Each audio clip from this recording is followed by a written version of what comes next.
Qu'est-ce que ça change pour vous, ce contexte, une fois de plus, particulier cette année? On est sollicité, la Fondation Partage, depuis maintenant le mois de juin 2020. On a parlé du Covid et puis de la situation sanitaire compliquée, ce qui a créé passablement de personnes en situation précaire. Et donc l'aide alimentaire a été importante à ce moment-là. Et puis la seconde couche, malheureusement, c'est cette problématique avec cette guerre en Ukraine qui crée des problèmes. Bien entendu, des problèmes d'accueil des réfugiés ou des victimes de cette guerre en Ukraine, mais aussi des difficultés d'approvisionnement pour la Fondation Partage, puisque beaucoup de produits essentiels, si on parle de la farine, des huiles végétales et d'autres produits, des flocons d'avoine par exemple, qui sont des produits qui font partie des cabas d'aide alimentaire, on a beaucoup de difficultés en fait à obtenir ces produits aujourd'hui et les prix ont bien entendu pris l'ascenseur. On craint effectivement une baisse des dons parce que les informations que nous avons tendent vers ce constat-là. C'est une augmentation des prix dans les magasins des détaillants, c'est une diminution du pouvoir d'achat. Donc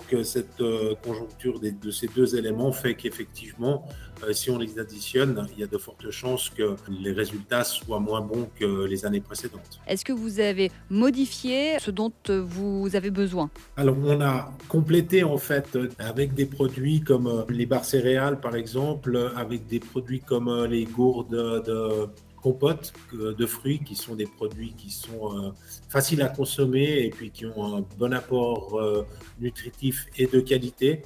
Et puis, bien entendu, les produits que j'ai cités tout à l'heure, la farine, les huiles végétales, que ce soit colza ou tournesol, c'est des produits dont on a beaucoup de peine à pouvoir trouver sur le marché aujourd'hui, surtout en quantité, comme ça se passe pour nous, puisque nous, on achète à peu près 5000 ou 6000 litres d'huile végétale tous les mois, donc c'est des quantités importantes. Qui sont ces personnes? Est-ce que le profil aussi, il a changé avec les différentes crises que nous traversons? Le profil a changé, on peut constater que c'est aussi en lien avec la situation économique générale. Il y avait des personnes qui étaient juste au-dessus de devoir passer à l'aide alimentaire ou l'aide alimentaire d'urgence parce qu'ils arrivaient juste à nouer les deux bouts et puis le fait de se retrouver dans une situation économique compliquée et puis d'avoir moins de possibilités d'accès à des produits, eh bien, ça les a fait malheureusement basculer dans une situation économique compliquée. Et puis, c'est des gens aujourd'hui qui bénéficient de l'aide alimentaire.